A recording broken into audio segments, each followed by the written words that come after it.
नमस्कार, आप देख रहे हैं एसबीटी न्यूज। पेश 18 जुलाई सोमवार सुबह 8:15 राजस्थान की बड़ी खबरें। जयपुर में केंद्रीय अन्वेषण ब्यूरो ने national highway authority of India Gandhinagar के क्षेत्रीय अधिकारी व मुख्य महाप्रबंधक दिग्विजय मिश्रा को 10 लाख रुपए की रिश्वत लेते गिरफ्तार कर लिया। उनके साथ मुंबई स्थित एक निजी कंपनी के प्रबंध निदेशकों को भी गिरफ्तार किया गया है। सीबीआई की टीम ने एनएचएआई के महाप्रबंधक दिग्विजय मिश्रा के गांधीनगर में कुडासन स्थित आवास पर दबिश दी। इस टीम ने वहां से 20,50,000 रुपए की नकदी भी जब्त की। आरोप है कि एनएचएआई के क्षेत्रीय अधिकारी की ओर से इंफ्रास्ट्रक्चर प्रोजेक्ट को लेकर एक निजी कंपनी के कर्मचारी से ये रिश्वत मांगी गई थी। इस मामले में सीबीआई ने मिश्रा, निजी कंपनी के कर्मचारी समेत 8 लोगों के खिलाफ शिकायत दर्ज की है। सीबीआई की ओर से इस मामले में मिश्रा व अन्य आरोपियों के गांधीनगर, अहमदाबाद, दिल्ली, मुंबई, पुणे, चंडीगढ़ व जयपुर स्थित ठिकानों पर सर्च की कार्रवाई की गई। जयपुर शहर में वाहन चोरों के हौसले किस कदर बुलंद हैं, इसका अंदाजा इसी बात से लगाया जा सकता है कि वाहन चोर महज एक दिन में 10 से 12 गाड़ियों की चोरी कर रहे हैं और पुलिस मामला दर्ज करने के अलावा कुछ भी नहीं कर रही है। इस बार चोरों ने श्यामनगर थाना इलाके में आरएलपी के विधायक की गाड़ी को ही चुरा लिया। पुलिस ने बदमाशों को पकड़ने के लिए आसपास लगे सीसीटीवी कैमरों के फुटेज निकलवाए हैं, जिसमें कुछ संदिग्ध दिखाई दे रहे हैं। अब पुलिस दूसरी जगह भी लगे सीसीटीवी कैमरों की फुटेज खंगाल रही है ताकि बदमाशों को पकड़ा जा सके। सुबह विधायक की गाड़ी की चोरी होने के बाद पुलिस में हड़कंप मच गया। आनन फानन में नाकाबंदी करवाई गई, लेकिन बदमाशों का अभी तक पता नहीं चल पाया है। राजस्थान में अजमेर जिला दुग्ध उत्पादक सहकारी संघ के अध्यक्ष रामचंद्र चौधरी ने दही, छाछ एवं लस्सी पर केंद्र सरकार के 5% जीएसटी लगाने के तुगलक के आदेश का विरोध करते हुए इसे वापस लेने की मांग की है। डेयरी के अध्यक्ष चौधरी ने जारी एक बयान में कहा कि छाछ गरीब का निवाला है, इस पर महंगाई बढ़ाना उनका हक मानना है। साथ ही पशुपालकों पर भी ये दोहरी मार है। उन्होंने कहा कि उपभोक्ताओं का सरस डेयरी के प्रति सहयोग उल्लेखनीय है, लेकिन केंद्र सरकार की हठ धर्मिता के कारण मजबूरीवश उपभोक्ताओं के लिए दही, छाछ एवं लस्सी के भाव में लागू जीएसटी के अनुपात में राशि बढ़ाने का निर्णय लेना पड़ा है। रविवार को एक के बाद एक 2 भारतीय एयरलाइन कंपनियों के इंटरनेशनल फ्लाइट्स को तकनीकी गड़बड़ी के चलते डाइवर्ट किया गया। कालीकट से दुबई जा रहे एयर इंडिया एक्सप्रेस के विमान को मस्कट में लैंड कराया गया। इससे कुछ घंटे पहले शारजाह से हैदराबाद आ रहे इंडिगो के प्लेन की पाकिस्तान के कराची में लैंडिंग कराई गई। डीजीसीए के मुताबिक एयर इंडिया एक्सप्रेस विमान की फॉरवर्ड गैलरी में एक वेंट से जलने की गंध आई। इसके बाद प्लेन को मस्कट डाइवर्ट कर दिया गया।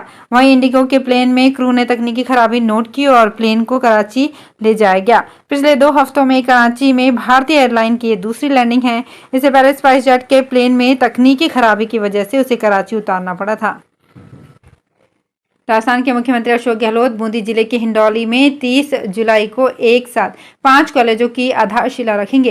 राज्य के युवा मामले, खेल और सूचना एवं जनसंपर्क राज्य मंत्री अशोक चंद्रा ने बूंदी जिले में विभिन्न गांवों के अपने दौरे के दौरान कहा कि हिंडौली में आयोजित समारोह में आजादी के बाद पहली बार एक साथ 5 कॉलेजों की आधारशिला रख क्षेत्र के युवाओं के बेहतरीन भविष्य की सरकार द्वारा नींव रखी जाएगी। इससे अब क्षेत्र के गरीब परिवारों के बच्चों का उच्च शिक्षा का सपना साकार होगा।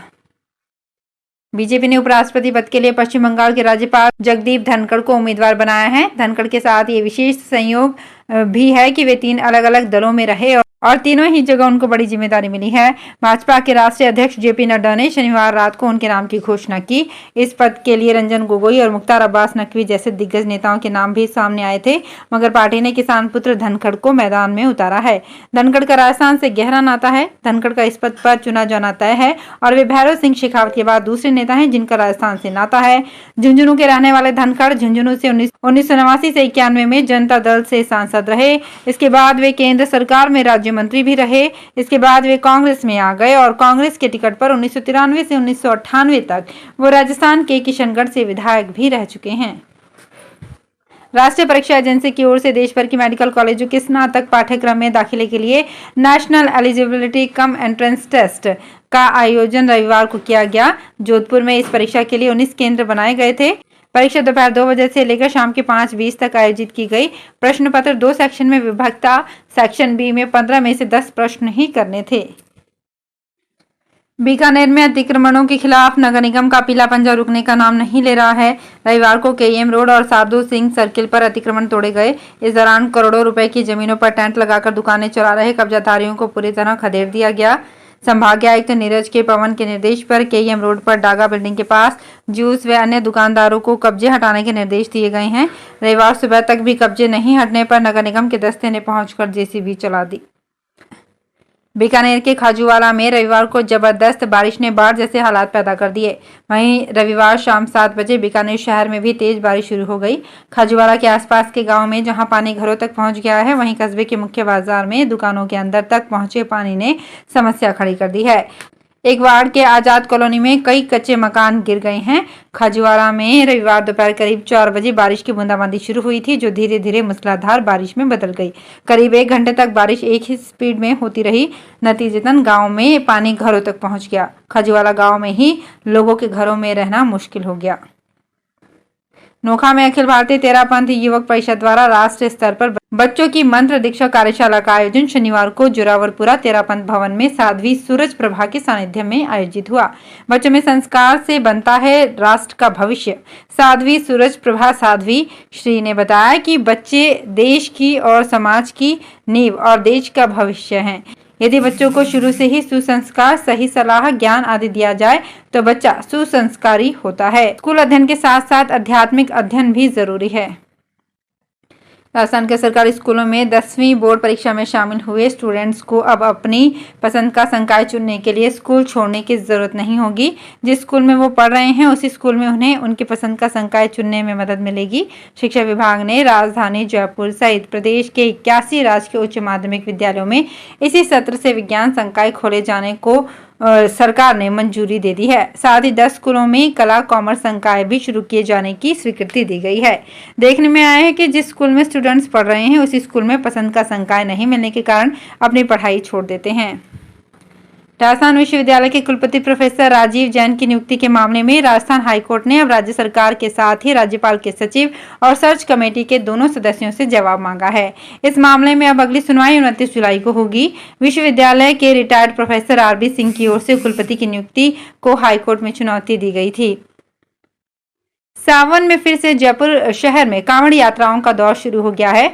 चार दीवारी में रविवार सुबह से ही कांवड़ यात्राएं नजर आई और सुबह से गलता तीर्थ से कांवड़िए कांवड़ में जल लेकर निकले। ये जहां से गुजरे भक्ति का रंग नजर आया। कांवड़ियों के साथ पुलिस वाले भी नजर आए। हालांकि इस बार प्रशासन की सख्ती के चलते डीजे नहीं बज पा रहा है। भक्त ढोलक मंजीरे बजाते हुए चल रहे थे। वहीं कांवड़ियों पर पुष्प वर्षा की जा रही थी। कांवड़िए गलता गेट, सूरजपुर बाजार, रामगंज बाजार, बड़ी चौपड़, त्रिपोलिया बाजार, छोटी चौपड़ होते हुए निकले तो चार दीवारी शिवमय नजर आई।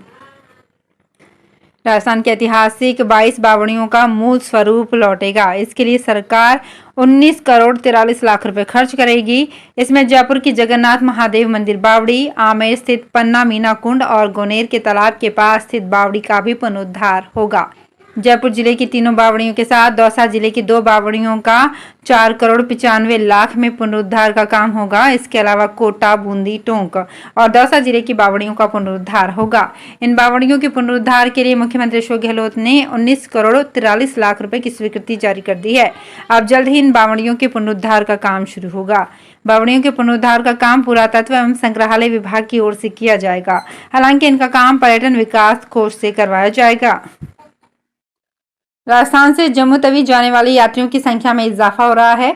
अमरनाथ के साथ वैष्णो देवी जाने वाले श्रद्धालुओं की तादाद काफी बढ़ रही है। ऐसे में रेलवे ने इन यात्रियों को राहत देते हुए जम्मू तवी को जाने वाली ट्रेन में अस्थायी कोच बढ़ाकर बड़ी राहत दी है। करीब 1 माह तक 2 ट्रेन में अस्थायी तौर पर ये कोच बढ़ाए जाएंगे। CPRO कैप्टन शशि किरण ने बताया कि रेलवे ने 2 ट्रेन में 2 कोच बढ़ाए हैं। इनमें जम्मू तवी जैसलमेर और जम्मू तवी बाड़मेर ट्रेन शामिल हैं। रेलवे ने जम्मू तवी बाड़मेर जम्मू तवी रेल सेवा में जम्मू तवी से 17 जुलाई से 14 अगस्त तक एवं बाड़मेर से 19 जुलाई से 16 अगस्त तक एक द्वितीय शयनयान श्रेणी डिब्बे की अस्थायी बढ़ोतरी की है। इसके साथ ही जम्मू तवी जैसलमेर जम्मू तवी रेल सेवा में जम्मू तवी से 16 जुलाई से 15 अगस्त तक एवं जैसलमेर से 18 जुलाई से 17 अगस्त तक एक द्वितीय शयनयान श्रेणी डिब्बे की अस्थायी बढ़ोतरी की है। तो फिलहाल इस बुलेटिन में इतना ही। फिर हाजिर होंगे कुछ और बड़ी खबरों के साथ। अगर आप भी अपने आसपास की छोटी बड़ी और महत्वपूर्ण खबरों से अपडेट रहना चाहते हैं तो सब्सक्राइब कीजिए हमारे चैनल SPT न्यूज को और प्रेस कीजिए बेल आइकन पर।